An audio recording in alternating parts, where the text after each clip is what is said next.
Welcome from Bonzoleum Studios, Van Nuys, California. Here's your host. Crazy person. All right, hi there. I'm putting videos up from the ARCADA Theater. I played with Frank Livingston's Chicago's premier Led Zeppelin tribute band KASHMIR. Now here's the thing I have to confess. That day it was kind of funny. It was a weird day. I remember thinking to myself, I don't know, musicians, ball players maybe do this. Musicians, some people. I remember thinking to myself, it's been a while since I've had a bad show. But I thought, you know what? I try to be Mr. Positive Energy. And the thing is, I thought I actually, looking back at the footage, I actually played a lot better than I thought I did. But there were a couple malfunctions. So we get to the gig, right? Get there early. Frank puts the rings. He puts those on. God love him, man. He did a hell of a job. Took him like 10 minutes. They're on. But something happened. And this is kind of like my Tux was at the cleaners. There was a flood. There were locusts. You know what I mean? Kind of thing.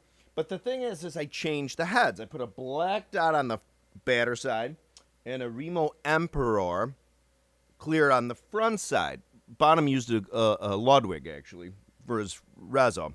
But his batter was a Remo. But what that does is, if anybody's familiar, especially on a 26, when you swap heads out like that, that changes the feel of the bass drum pretty significantly, okay? The head I had on the batter is around here somewhere. It was like an Aquarian total muting tone ringy thing. That just came with the kit when I bought it. And the batter side was really muffled too, so it had a pretty good response. I mean, it was what I was used to for the past couple months. Anyway, long story short, get out there. I thought rock and roll was first. I thought it went well. And then we go into Celebration Day, which I think I'll post. I might post rock and roll too. It was all right. Into Lemon Song, which I just posted today. And Frank Livingston he's the Jimmy Page. He plays his ass off on that if you listen, okay? It was the mix actually turned out really good because I used my iPhone in a special holder right over my shoulder. Remember, just over your shoulder is the sweet spot because the cylinders point that way more or less. It's a great spot. The monitor picked up the guitar as well as the room sound, and the vocal, and the bass amp was right next to the camera. So then after Celebration Day, we did How Many More Times, which I'll post. Then Wanton Song, which I'll post. Then Over the Hills and Far Away, which I'll post. Then Moby Dick. And then the song remains the same, like right into it. And then Stairway to Heaven. And then, somewhere in there, what did I say? Over the Hills and Far Away. But then KASHMIR is somewhere. Where do we put KASHMIR? Frank plays something, then we go into KASHMIR. But what happened was, it was weird. I have to get my act together. Can you tell? I got to get my act together with my inner monitors. I bought the $100 Shure ones. I have to find it, but I want to find the adapter thingy where they're squishy in the ear. So I've been using the iPhone, like the earbuds or whatever, which the regular guy, Ken Girk, God love him, a great drummer, uses. But my ear canals are wider, I think, because I have a grande cabeza. I had to get the 2XL hat. So they're a little loose in there. And this is, again, my Tux was at the cleaners. There were locusts. There was a flood. It wasn't my fault, I swear to God. What happened was at sound check, we're going to do Levy, right? He has like a backing track for Levy, which is really cool. And it was kind of cool. I got to get familiar with the, sometimes with the backing track, you got to get a little familiar with it. And you have to shore up a little, because it's based right off the original studio recording of Levy. Okay, so it has the same sort of time movements. There's a couple points in the original Levy where Bonham picks it up pretty quickly. If you're not really prepared for that, because you're not really listening at all to the original thing, but just to the beat map, we'll say, that Bonham plotted out by playing it, you're going to get caught with your pants down a little. So I want to make sure I'm good with that. Anyway, so what happened was we did it again a second time, and for some reason that mix wasn't quite the same in my headphones. So we were like, it'll be fine. Get to KASHMIR. Now, normally in KASHMIR, at one point I'll play this for everybody. I don't have the means now. But in my headphones, I put the in-ears in, right? And you hear like this. Tick, tick, tick, tick. KASHMIR. Tick, tick. 1, 2, 3, 4. Na na na na na na like that, right? So we're there, and I want to say there were at least, the room holds like 1,200, and they normally pack the joint, but it was a last-minute kind of gig at this place, the ARCADA Theater in St. Charles. I want to say in the end there might have been 600 people there. It was pretty crowded. We were really nervous. Like even a half hour before the show, it looked like there were a smattering of people. By the time we came out, you can hear the cheers on the film. So, I play all those songs. I'm literally like a parade of songs. The KASHMIR's like the 10th song. I remember thinking to myself, like, all right, I think I made it through pretty good on those. Hopefully they'll turn out pretty good on tape. And so put the earbuds in, and suddenly I hear, instead of I hear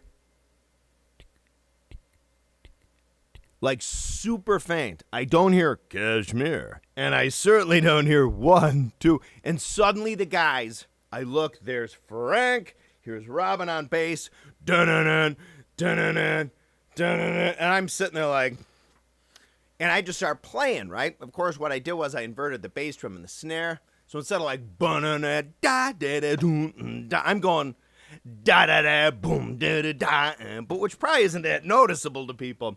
So then I turned it around at the first as soon as Keith started singing. By the way, Keith did a hell of a job, man. Tell you, that guy, the Robert Plant, I'm going to call him Keith Erb. I don't know his last name, but Robert Plant, Keith Erb. The guy's a machine. He goes out there. It's not easy to do Robert Plant. Remember, a drummer and a guitar player and a keyboard player, bass player can get better at their instruments, right? When you sing, you kind of have the voice box or you don't. You can do your best to kind of morph it a little. You know what I mean? But it's not easy to do. You got to go easy on the singers in Zeppelin tribute bands. Robert Plant is a diamond, a rare bird. Robert Plant couldn't even do Robert Plant after a couple of years. It's true, okay? Listen to 77. There's just the octave. There's the harmonizer he sang through all the time. Just, Anyway, so I thought we did a pretty damn good job that night. In the end, I got to tell you, at halftime, what we did was we played like 12 songs. We took a break, like 15 minutes. Ron and Nesty is placed at the ARCADA Theater. Then they sell merchandise, beer, and so people get up, go to the bathroom, do all kinds of stuff. Then they come back and we do another hour and a half. But I was freaking out at halftime. I was a basket case. You should have seen me backstage. In the numerous green rooms they have. They have a green room, a blue room, a red room, a purple room. I swear to God. And a lot of tunnels under the ARCADA. Apparently it was like an Al Capone hangout, so there's tunnels left and right. My friend Nate Van Slyke was there as my Richard Cole / Clive Colson / what the hell was Bonham's roadie? Mick Hinton. So Nate was there, God love him. Plus we have a guy, Neil, who's the greatest, who you remember from Where Are My Keys, Neil, from last year when I'm doing the Moby Dick. Neil is the greatest. This guy is a great singer, and he helps out. And also, too, I got to give a shout-out to Larry. And then who else was there? Gary. Then the sound guys at ARCADA, I think, were Sean and Dominic, I think. It was really great. So halftime, I'm shiting a brick. We come back out. Frank and I went back over, and what it was the adapter. We have a 1/4 inch that goes into something, and then I do the 1/8 inch or whatever into my headphones, and that was the culprit on KASHMIR. So we straightened it out. We do a couple more songs through that doohickey, although I did totally mar. I want to put up no quarter, because Frank does a hell of a job on it, but at the very end of the solo, it goes,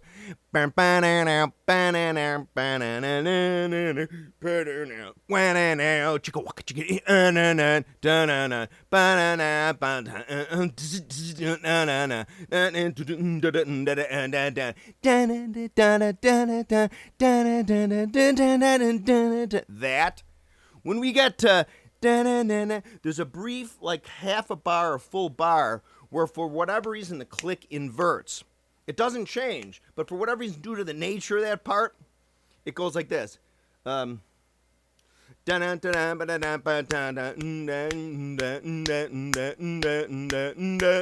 that? Almost reggae-ish, sky.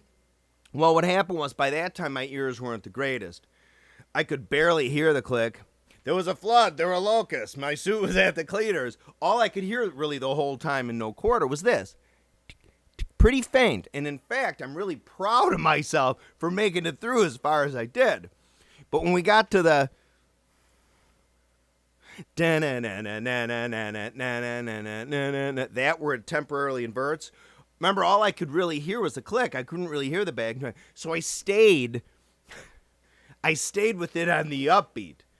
And in the end, it doesn't necessarily sound real bad because some of the accents I put in are in time. But there's just absolutely a point where at the end of that solo, I just kind of stop playing from it. And I'm kind of like, and then okay. So I had to apologize to the boys for that. So I got to get my in-ears up and running. At some point, if I get the molded in-ears. But ultimately, Frank's plan is we're going to get an actual keyboard player. Remember, it's hard to get a keyboard player. In John Paul Jonesville, he's a top-notch bass player and top-notch organist keyboard player. In fact, he's more of a... He really started out playing keyboard and organ. In fact, he almost took a job in like 1975. I almost left Led Zeppelin to take the position of like the head organ master at some cathedral. I'm dead serious. Look it up. Anyway, so all in all, it was really good. You know, we did the ocean at the end. I got to say, we done 4 already and now we're You know what I'm saying? And it was nice. So, and I saw there were a lot of Bonzoleum people there that came really to see me. It was wonderful. And there was one fella I really didn't get a chance to talk to that I wanted to. So if I'm looking straight out, right, slightly at stage right, if you're watching this video, you were sort of in the 4th or 5th row. Big guy, maybe 10 years older than I was. He sort of stood there for a while, I think with his wife. And I talked to him briefly, but there were a bunch of people sort of surrounding me at the foot of the stage. No, but there were a lot of people at the foot of the stage, including some friends of mine I haven't seen for like 8 years. So I was, I really had to talk to them. And I wish I had a chance to talk to them. So if you're watching this, I'm very sorry I did not get a chance to talk to you. If you want to come out to Broken Oar, July 28th, we'll wrap there, okay? So it was terrific. Don't forget, you guys, I do have Bonzoleum t-shirts. I have large, extra large, and a few 2X. Gosh bless America. This is my prop for when I wear it in the videos. I got the blue on white with my Urad here on there.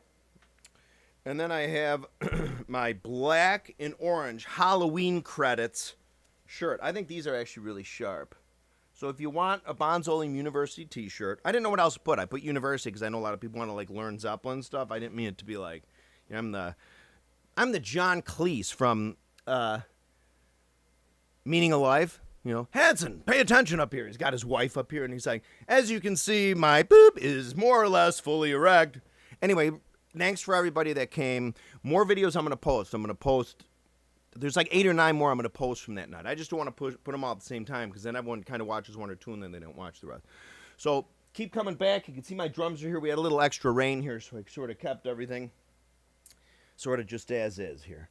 So thank you for watching. Again, thanks for folks that came out. I really appreciate all the fans. Don't forget Bonzology with George Flutis and myself. Remember, George Flutis is truly like, he's like Lucy, like the missing link of John Bonhamdom and all things Zeppelin. So thank you for watching. And if you want the t-shirt, email me at bonzoleum@gmail.com. Okay, bonzoleum@gmail.com. Okay, JR, your shirts went out today to Portugal. Thanks for watching.